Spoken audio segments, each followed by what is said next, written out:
Une visite pastorale dans cette partie du pays. Il en a fait la restitution au Premier ministre Sama Lukonde. Et puis à la une de ce journal également, au-delà de nos frontières, la première ministre britannique vient de jeter l'éponge. Nous parlerons des raisons de cette démission et perspectives avec un intervenant sur le plateau, Patrick Ilunga. Bienvenue et bonsoir mesdames et messieurs à cet journal sur Géopolis Télévision, la grande édition. Nous allons partir avec cette information en bref.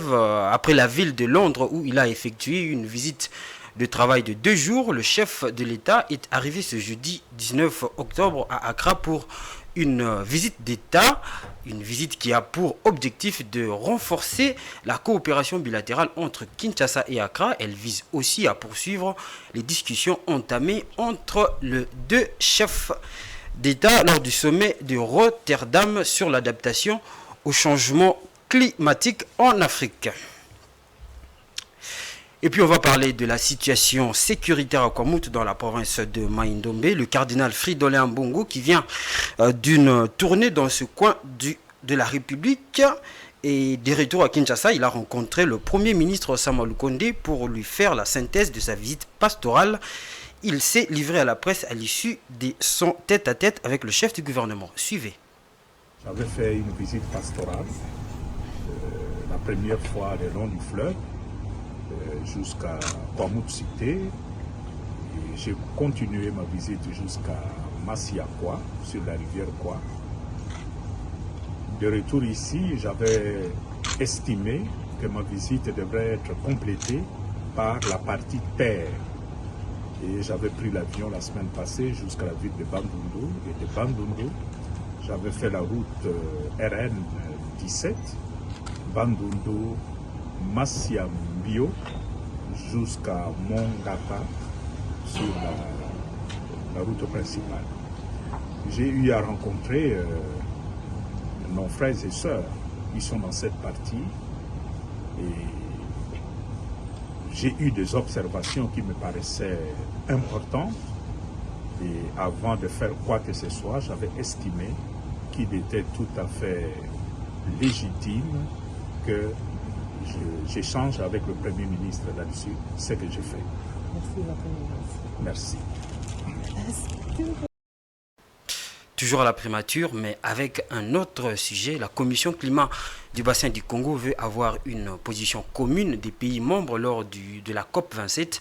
Le président Denis Sassou Nguesso du Congo-Brazzaville a envoyé une lettre à son homologue Félix Tshisekedi par sa ministre de l'Environnement, du Développement durable et du bassin du Congo, Arlette Soudan-Nonolt, sur l'événement parallèle qui se tiendra à Sharm el-Sheikh en Égypte. C'est cette ville qui va d'ailleurs accueillir la COP27. Suivez la ministre au sortir des échanges avec le chef du gouvernement congolais. Écoutez, je suis l'envoyé spécial du président Denis Sassou Nguesso de la République du Congo, mais qui porte également la casquette de président de la commission climat du bassin du Congo, qui est l'une des institutions de l'Union africaine.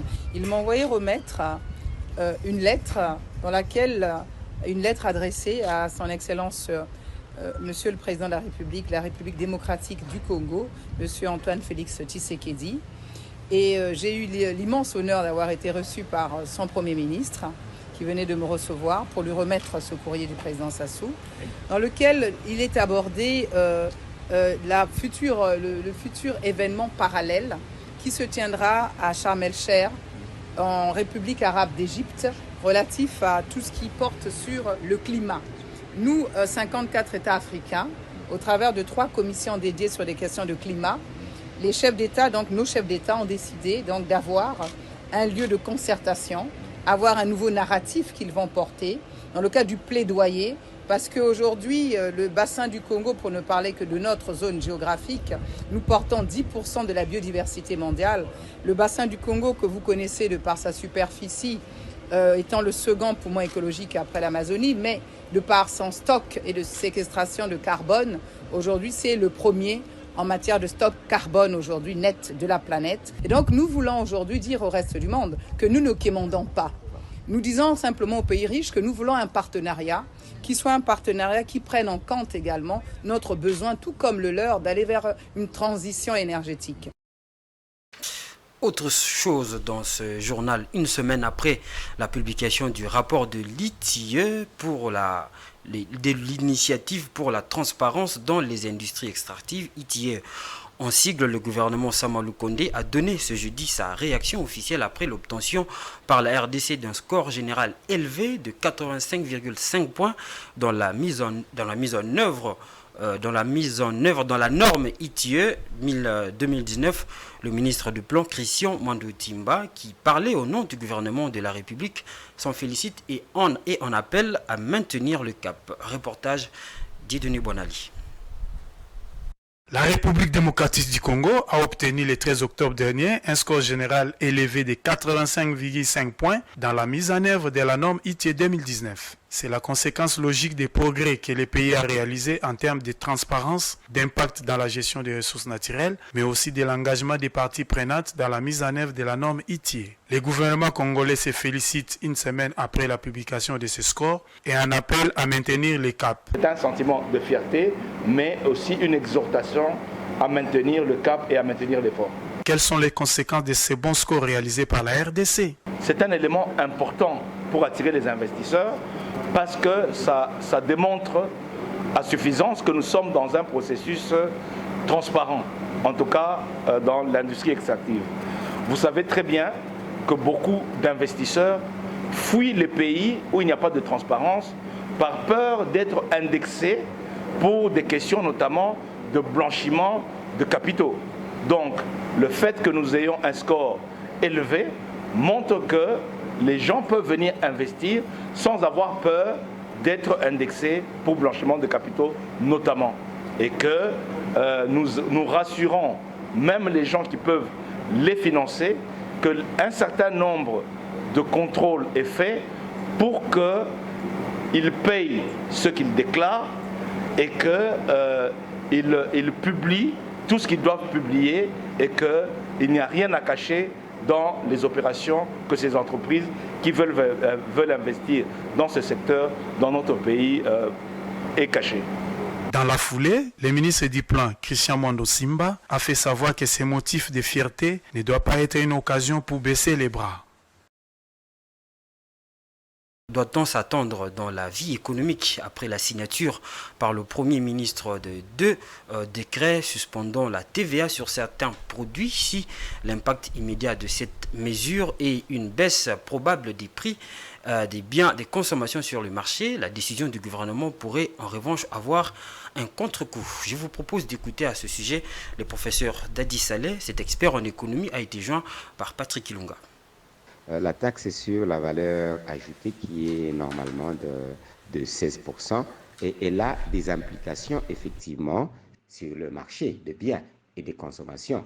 Et effectivement, elle influence le pouvoir d'achat des consommateurs. Comment? Parce que déjà les consommateurs qui doivent acheter un produit qui est imputé de 16% comme taxe sur la valeur ajoutée, alors si ça sort, ça veut dire tout simplement que normalement, le prix aussi, théoriquement, devait diminuer. Donc le prix des biens de première nécessité, normalement, ça va avec le ministère de l'économie, ça devait aussi diminuer conséquemment et ça faciliterait exactement la consommation de la population. Parce qu'on doit noter que la population qui est estimée entre, ça peut être 60 à 80, on n'a pas 100% de chiffres, 80% des gens qui vivent en deçà du seuil de pauvreté, il y a la malnutrition aiguë. Donc ça peut être une des solutions exactement dans ce cadre-là pour permettre à la population d'acheter le bien à moindre prix. Mais cela étant, a contrario, il y a un problème parce que la TVA fait partie effectivement de la manne pour l'État congolais. Pour que nous puissions avoir les budgets approximatifs de 14 milliards de dollars, normalement, on devait considérer aussi la TVA. Donc, ça va aussi diminuer. Mais je pense que ça, ce n'est pas le vrai problème parce que ici, c'est la population qui doit consommer à moindre prix, ça va, et permettre à ce que nous puissions avoir les gens qui ne doivent plus vivre en deçà du seuil de pauvreté Et les gens, effectivement, les amis, les pauvres, entre guillemets, toute la population congolaise qui ne doit plus consommer cher et que, par exemple, le taux de malnutrition peut diminuer par rapport effectivement à cet effet-là. Donc les effets doivent dépendre aussi de notre politique économique directe.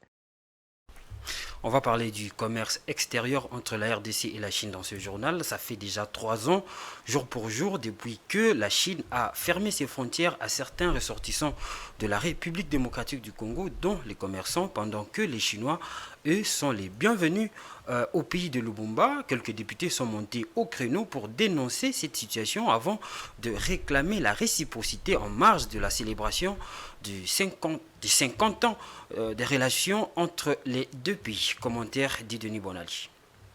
Fait déjà 3 ans, jour pour jour, depuis que la Chine a fermé ses frontières à certains ressortissants de la République démocratique du Congo, dont des commerçants, pendant que les Chinois, eux, sont les bienvenus au pays de Lumumba. Les autorités chinoises avancent comme raison la pandémie de Covid-19.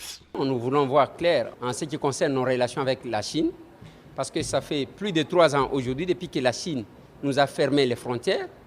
Les sujets congolais ou les citoyens congolais n'ont pas droit d'aller en Chine, mais eux ont droit de venir chez nous comme ils veulent, quand ils veulent. Ils font tout ce qu'ils veulent faire. Ils peuvent être dans le minerai, vendre les choses, ainsi de suite. Donc ils sont libres de mouvement chez nous, mais chez eux, on n'a pas accès. Voilà pourquoi nous avons estimé que, par raison de réciprocité, il fallait que le vice-premier ministre, ministre des Affaires étrangères, puisse nous donner des éléments clairs entre nos relations. Parce qu'on ne peut pas comprendre, plus de 3 ans, nous, on n'a pas accès en Chine, mais eux ont accès chez nous. Alors que la raison avancée, c'était la Covid. La Covid est venue de qui? N'est-ce pas de la Chine?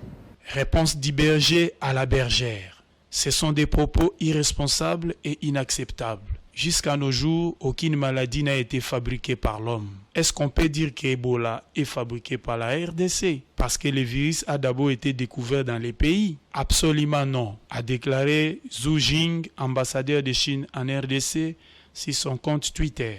Avant d'ajouter, la frontière n'a jamais été fermée. Malgré les grandes difficultés pour maîtriser la pandémie, on a pris beaucoup de mesures pour assurer les échanges nécessaires avec l'étranger. Il est reproché également à l'Empire du Milieu d'avoir augmenté de façon vertigineuse les frais liés à l'obtention des visas. Un autre coup dur pour les commerçants congolais de l'axe RDC-Chine.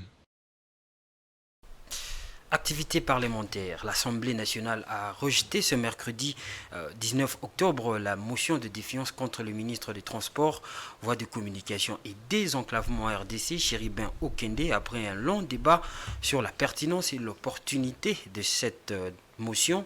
Plusieurs députés l'ont jugée alimentaire, inopportune et non fondée. Edouard Funda pour les détails.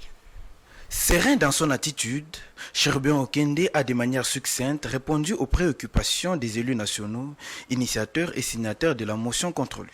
Pendant ce long moment d'échange, certains élus ont dénoncé la procédure des initiateurs de la motion de défiance qui est le recours ultime du contrôle parlementaire. Ils ont chacun, lors de son intervention, rappelé que le délai de 48 heures pour évaluer une motion après son dépôt au bureau de la Chambre basse du Parlement n'a pas été respecté et estiment que le contrôle doit se faire dans les normes et avec beaucoup de responsabilités. Ceci tout en faisant savoir que les griefs mis en charge du ministre des Transports ne relèvent pas non plus de la responsabilité personnelle du ministre. Ceci avant de s'appuyer sur les incohérences dans les documents même de la motion. Suite à une motion d'ordre plus incidentielle du député Jacques Njoli, l'Assemblée nationale a voté pour l'arrêt des débats et le rejet de la motion. Le ministre Chéribin Okende continue donc à assumer ses fonctions au ministère des Transports, Voies de communication et des désenclavements. Rappelons que les signataires de la motion accusent Chéribin Okende d'avoir montré des limites, d'être insensible aux recommandations de l'Assemblée nationale. Ils ont aussi mis à la charge du ministre des Transports son insubordination et son incapacité à exécuter et faire exécuter les décisions nettes et précises prises dans les différents conseils de ministres. Ils ont aussi accusé le ministre Chéribin Okende d'incompétence notoire et d'amateurisme dans le secteur des transports, mais aussi avoir passé une année à la tête du ministère sans résoudre les problèmes du permis de conduire. Voilà, comme annoncé à l'entame de ce journal, nous avons ici sur ce plateau Patrick Ilunga, intervenant et journaliste à Géopolis Group, à qui je dis bonsoir. Bonsoir, Fiston Leko. Et déjà, nous avons suivi avec vous cette information consistant justement au rejet de l'Assemblée nationale par rapport à la motion de défiance contre le ministre de Transport et Voies des Communications. Déjà, on va commencer. On a écouté l'élément. De quoi s'agissait-il exactement? Alors, il faut dire qu'il y a dans la motion beaucoup de griefs que les députés ont retenus contre le ministre de Transport, Voies de Communication et Désenclavement du pays. Il y a entre autres, ils disent, il y a incompétence, amateurisme. Ils ont cité quelques dossiers sensibles, notamment le dossier de permis de conduire. Vous savez que la RDC n'a plus de permis de conduire, ça fait beaucoup de temps. Ça pose problème. Depuis le début de l'année, je crois que le ministre de Transport avait annoncé pour la mi-mai la reprise de l'octroi des permis de conduire, mais jusqu'ici, ça n'a pas encore été fait. Il y a 10 mois, par exemple, le transport Transacademia qui avait été inauguré, et le transport qui était censé servir les étudiants à aller dans les amphithéâtres et aller à l'université, qui n'est pas encore opérationnel. Le chef de l'État était même là. Le chef de l'État était même là, donc la responsabilité du chef d'État, on a vu que le chef de l'État s'est engagé dans une histoire qui n'est pas encore opérationnelle jusqu'à aujourd'hui. Il y a le dossier, par exemple, de fermeture des ports entre guillemets illégaux. Il faut dire que en RDC, il y a des ports publics de l'ONATRA, de SCTP, mais il y a à côté aussi des ports qui avaient été classés ports illégaux par le chef de l'État lui-même, qui avait autorisé, qui avait ordonné le gouvernement, c'était à l'époque, je crois, du Premier ministre Ilunkamba, de fermer ces ports-là. Mais jusqu'à aujourd'hui, les ports-là continuent. Donc, en termes de continuité de fonction de l'État, ça relève aussi de la responsabilité du ministre Chérubin Okende, selon la motion. Donc, il y a cet ensemble de ces griefs-là qui sont mis à la charge du ministre. Mais hier, on a vu le ministre échapper justement à cette motion de défiance. Qu'est-ce qui s'est passé pour que enfin l'Assemblée nationale décide du rejet de cette motion? Bon, il faut d'abord rappeler, nous on est journalistes, on ne peut pas faire abstraction des domaines politiques parce qu'il s'agit des politiciens. Donc si on doit voir la question de manière holistique, on voit d'abord le contexte politique qu'il y a, c'est-à-dire qu'il y a Chérubin Okende qui vient de parti de Moïse Katumbi, qui est allié au président de la République dans la majorité de l'Union sacrée. Mais on a vu que dans cette Union sacrée, il y a peu de temps, le porte-parole de Moïse Katumbi, un cadre, Olivier Kamitatou, qui a fait une sortie pour, on va dire, critiquer vertement la gestion actuelle on va dire, de la majorité, bien du régime actuel, donnant même des ultimatums, disant que c'est un échec. Alors cette sortie a créé une sorte de tsunami dans la majorité présidentielle, et beaucoup de voix ont commencé à demander à certains cadres de se désolidariser de la déclaration du porte-parole de Moïse Katumbi. On a vu même à l'Assemblée nationale combien de députés ont fait une déclaration publique pour se désolidariser. Et donc, il y a aussi des députés qui ont clairement dit que la motion avait une démarche politique. Okay. Alors, il faut dire que dans cette démarche politique, selon l'intervention des députés hier à l'Assemblée nationale, on a vu qu'il y a eu beaucoup d'incohérences. Je cite les députés, ils disent par exemple que il y a eu des incohérences, ça n'a pas respecté la norme, et finalement, ils ont trouvé que, bon, la motion de défiance, c'est comme la dernière carte dans le contrôle parlementaire. Donc, étant donné que tous ces griefs mis à la charge du ministre de Transport ne relevaient pas forcément bien directement de sa charge, bien de sa personne, donc les députés voilà, parler justement des responsabilités. Il y a certaines griefs, comme vous l'avez dit, qui ne relevaient pas vraiment de la responsabilité. Par exemple, là, on peut voir le cas, et on reprochait aussi au ministre de ne pas exécuter certaines décisions telles que l'acquisition des nouveaux aéronefs, mais aussi la mise en place de la joint venture qui devrait donner lieu justement à la compagnie Congo Air entre la RDC et Japan Airlines. Est-ce que la question, pour ne pas reprendre ce que les députés ont dit, notamment Délice Sanga et Jack Njoli. Est-ce que cela relève essentiellement de la responsabilité du ministre de pouvoir faire tout pour que nous voyons cette société-là d'un côté arriver et aussi des aéronefs pour Congo Airways arriver? Bon, je crois que de manière systémique, on peut dire que il est aussi il est un maillon dans le jeu qui se décide, mais c'est pas forcément à lui seul que revient cette responsabilité-là. Et donc, moi, il y a un fait qui m'a frappé, c'est-à-dire en arrivant à l'Assemblée nationale, le ministre Chérubin Okende a déclaré sa loyauté au président de la République. Je ne sais pas si ça a dû agir, en tout cas dans le chef des députés, mais les députés sont restés quand même, on va dire, des parlementaires au-dessus un petit peu de la mêlée, même si on a vu que c'était un peu très chahuté. Mais on peut saluer cette décision-là en disant que bon, le contrôle parlementaire doit se faire de manière froide. Donc on peut dire que Chérubin Okende a échappé au sort de Justin, comment on l'appelait, le ministre de l'économie, qui a été déchu par une action parlementaire. Nous allons revenir vers vous, monsieur Patrick Ilunga, mais nous poursuivons avec l'actualité. Sortie officielle du club national des sous-traitants, après un travail de longue haleine, le club vient de voir le jour. Il aura pour mission de former, d'encadrer, mais aussi motiver les sous-traitants sur l'importance de formaliser cette structure. Suivez.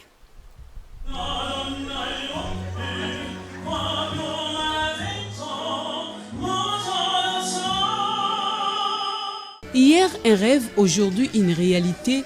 Le club national de sous-traitants a vu le jour de manière officielle le 13 octobre 2022 après un travail de dur labeur durant toute une année, celui d'encadrer, former et motiver les sous-traitants sur l'importance de formaliser cette structure afin de bénéficier de plusieurs avantages relatifs à la loi sur la sous-traitance afin de créer de millionnaires congolais.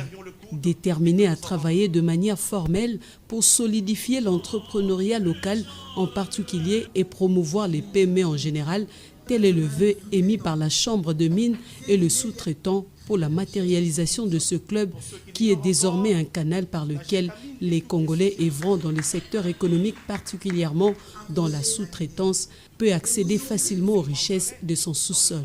Ce qui témoigne l'engagement et la détermination de sous-traitants. L'événement de ce soir, comme vous le savez, dans le code minier, il est prévu que la sous-traitance soit réservée aux Congolais. Et la loi précise que la sous-traitance dans les mines doit être réservée aux sociétés à majorité détenues par des Congolais. Ce qui se passe ce soir, ça rentre dans le cadre de la matérialisation de ces dispositions légales. Vous savez, lorsqu'on est réuni dans une coopération, on a la facilité et les aptitudes pour pouvoir défendre les intérêts de ses membres. Les sous-traitants congolais, ils sont là. Ils ont eu certes certains marchés dans les entreprises minières, mais aujourd'hui, avec le Conseil national de la sous-traitance, les intérêts des sous-traitants seront bien défendus. Cela va amener une certaine émulation, ça va pousser les entreprises minières à respecter la loi. Formel et mieux organisé, c'est sous la houlette de la FEC, à travers la Chambre de mines de la RDC, que s'est tenue la sortie officielle du Club national de sous-traitants à Kinshasa, en présence de plusieurs membres du gouvernement, des responsables de structures des PME, les mandataires en mines et autres acteurs œuvrant dans la sous-traitance. La Chambre de mines, qui joue un rôle charnière aux côtés des sous-traitants, a remercié en premier les initiateurs de ce club en synergie avec toutes les parties prenantes, car, dit-on, l'union fait la force. Voilà, juste après le journal, vous allez suivre l'intégralité de ce reportage. Bonne nouvelle pour la population de Ngalema, précisément les habitants des quartiers Maluka et Sangamamba, ainsi que les environs. Les travaux de modernisation et de réhabilitation de l'avenue Nzolana ont repris ce jeudi 20 octobre 2022. C'est le ministre d'État des ITP, Alexis Gisaro Mouvouni, qui a lancé la reprise de travaux. Suivez ce reportage. Alors que beaucoup n'y croyaient plus, la reprise des travaux de modernisation et de réhabilitation de l'avenue Nzolana dans la commune de Ngalema est à ce jour effective. Grande est la joie des habitants de la partie sud de Kinshasa qui étaient victimes de la dégradation de cette route et des érosions, car ils verront les quartiers Sangamamba et Upen reliés au quartier Lutendele et donner accès au quartier d'Ambosco. Ces travaux seront exécutés par Grec 8 sous la supervision de CISC. Alors que beaucoup n'y croyaient plus, la reprise des travaux de modernisation et de réhabilitation de l'avenue Nzolana dans la commune de Ngaliema est à ce jour effective. Grande est la joie des habitants de la partie sud de Kinshasa qui étaient victimes de la dégradation de cette route et des érosions, car ils verront les quartiers Sangamamba et Upen reliés au quartier Lutendele et donner accès au quartier d'Ambosco. Ces travaux seront exécutés par Grec 8 sous la supervision de CISC pour une durée de 19 mois sur 8,55 km, explique le directeur général de la CGT. Cette phase a porté d'abord sur la lutte anti-érosive et le projet dans son ensemble, le coût des travaux est de plus ou moins 20,6 millions de dollars, dont la chaussée prend 34,87%. Et d'importants travaux d'assainissement vont être réalisés, soit plus ou moins 28,62% des travaux. Il est également prévu un éclairage public solaire qui fait plus ou moins 5,36% de travaux. Cette reprise concerne la deuxième phase dans le cadre du programme sino-congolais. Dans son mot, le ministre d'État en charge des ITP est revenu sur les raisons multiples qui avaient causé l'arrêt des travaux.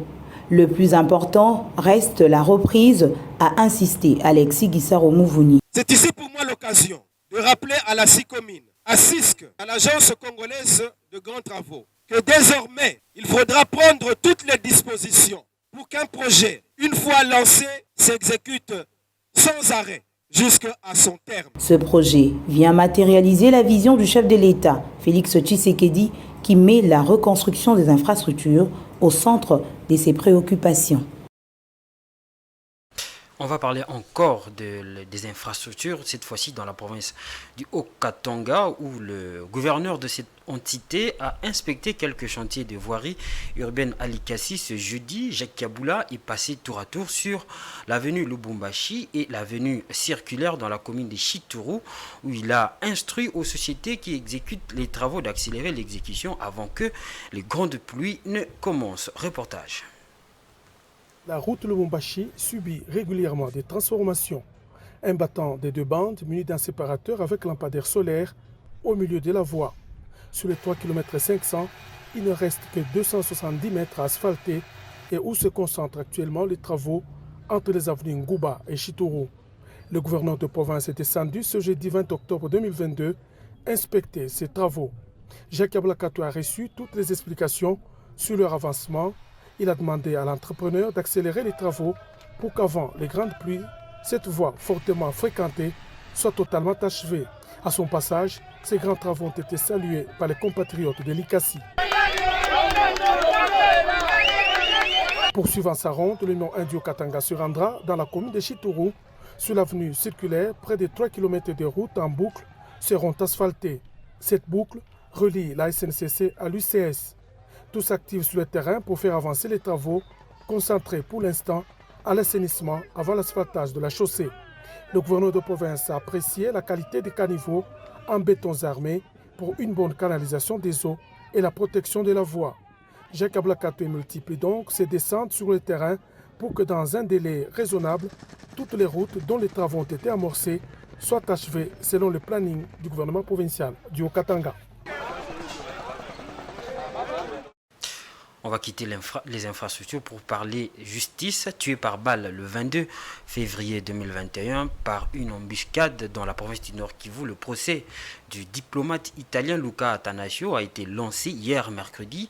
Ayant refusé d'affirmer les faits, l'avocat de la défense demande la libération provisoire sous caution de 5 accusés suite aux arguments de ces accusés devant le juge civil. Mais le lieutenant-colonel magistrat Joseph Malikidogo s'oppose à cette proposition.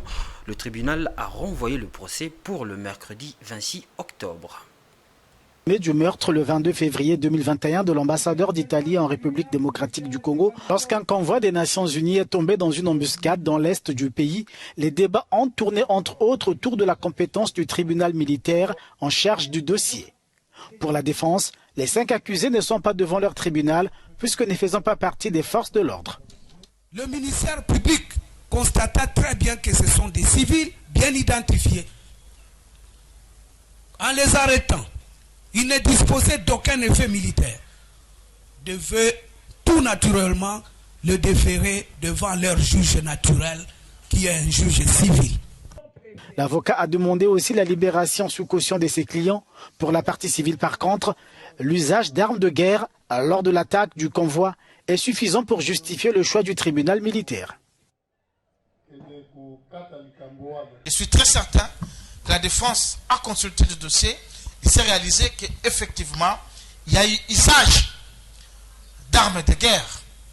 Et qu'à ce sujet, la compétence de la juridiction, la compétence personnelle des juridictions militaires est justifiée par cet alinéa. Quant à la liberté provisoire, égard à tous les arguments développés, je n'ai même pas y penser. Ce procès a débuté le 12 octobre. Il a été suspendu à la demande des avocats de la défense. La prochaine audience est prévue le 26 octobre. Outre le diplomate italien, l'attaque avait coûté aussi la vie à 2 autres personnes. Mesdames et messieurs, maintenant place à l'actualité internationale.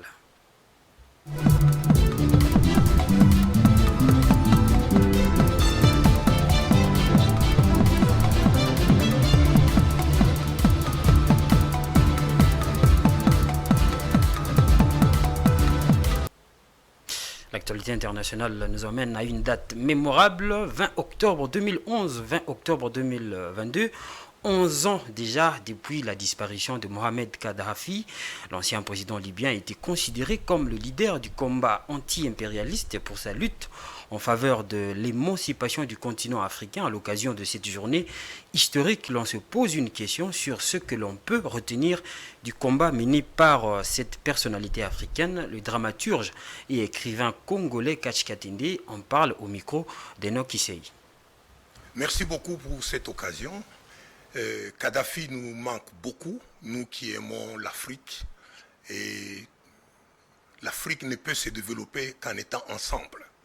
Et à un moment, je compare Kadhafi à Garvey qui a été le Jamaïcain président de l'Afrique. C'est comme ça qu'il s'appelait, et vous vous rappelez, Kadhafi s'appelait président de l'Afrique. Kadhafi nous manque beaucoup parce qu'il a mené un bon combat. Il voulait nous libérer sur le plan des finances en créant une banque panafricaine. Il a mis déjà au point une agence de télécommunications, des satellites, etc. Et tout ça, depuis sa brutale disparition, nous manque.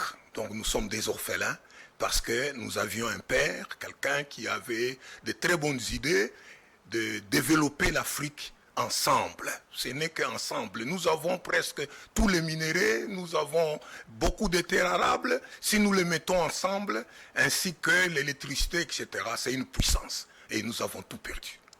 Et nous devons passer encore par les déserts pour qu'un autre Kadhafi s'élève. Donc il nous faudrait aujourd'hui revenir sur Kadhafi, montrer les très bons côtés de Kadhafi, refuser que Kadhafi n'ait été que simple dictateur, parce que c'est ce que les autres ont voulu nous faire croire, alors que Kadhafi travaillait pour l'Afrique, pour l'honneur de l'Afrique, pour l'indépendance totale de l'Afrique, pour la renaissance, pour le panafricanisme. Vous avez corrigé avec moi, il s'agit bien de Mohamed et non Mohamed. L'espace CEMAC chemine vers la diversification de son économie au terme de la réunion du secrétariat technique du programme des réformes économiques et financières de la CEMAC pour l'élaboration du plan de financement de la stratégie communautaire d'import-substitution tenue à Douala au Cameroun.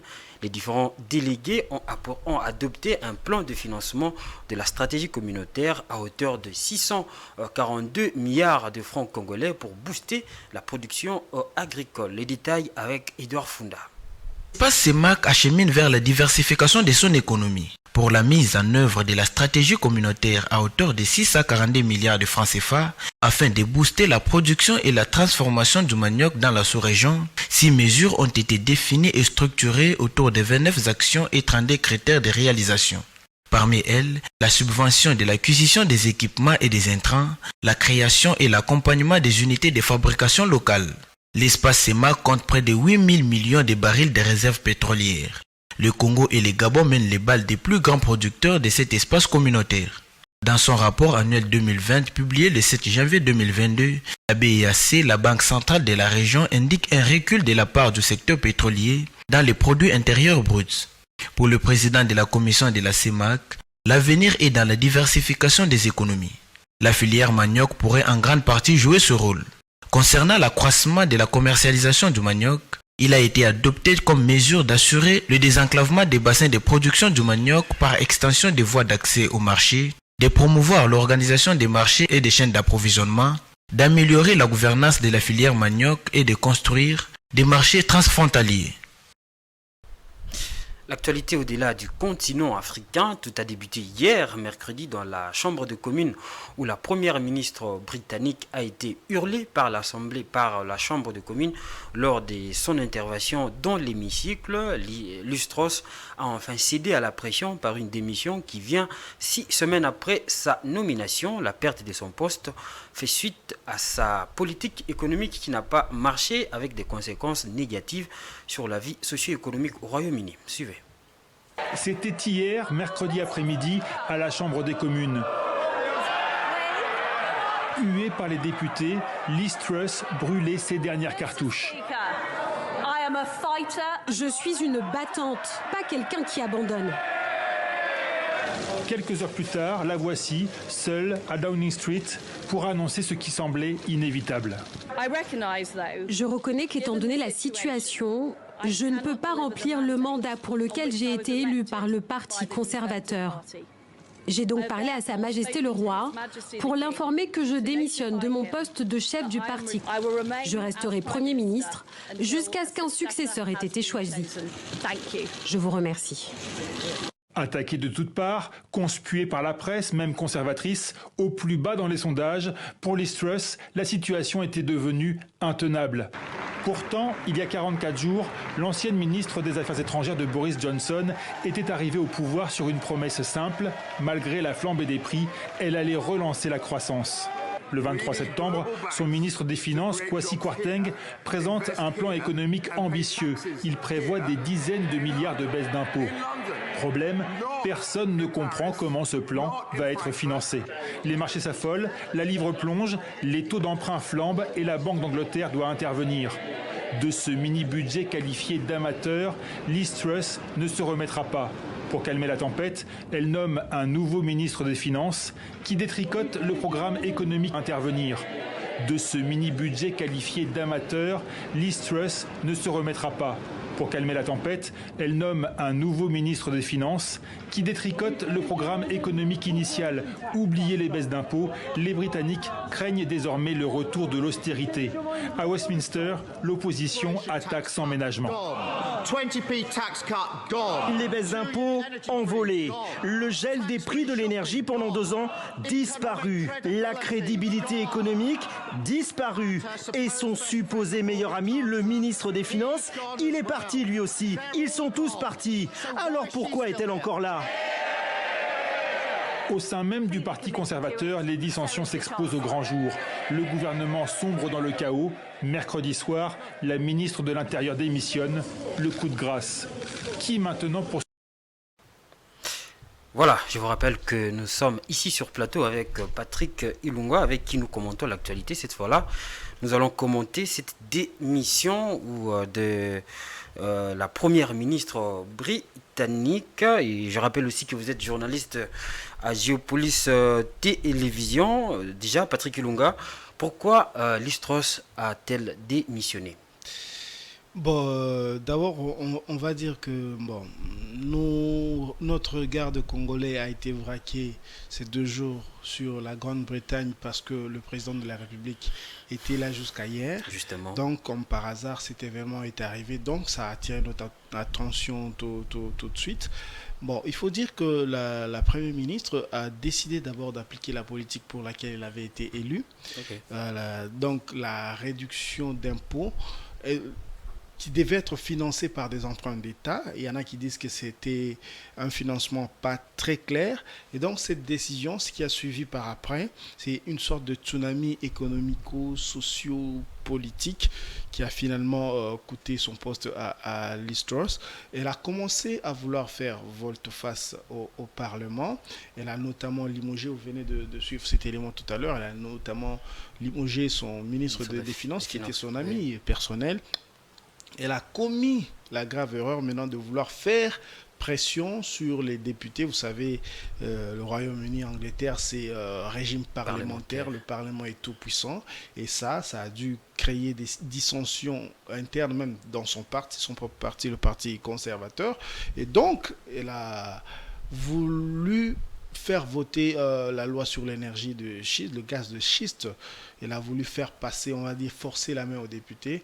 Et là, même les députés de son propre parti lui ont montré carrément la porte. Ça veut dire démissionne. Donc, elle sera restée 6 semaines seulement. C'est la plus courte longévité. La dernière première ministre, c'est même nommée ou qui a été nommée sous la reine Elisabeth II. Voilà, donc c'est la plus courte longévité d'une première ministre ou bien d'un premier ministre en Angleterre. Il faut dire qu'elle était déjà on va dire dans une zone de turbulence. On a vu dans le reportage que son ministre de l'Intérieur avait démissionné.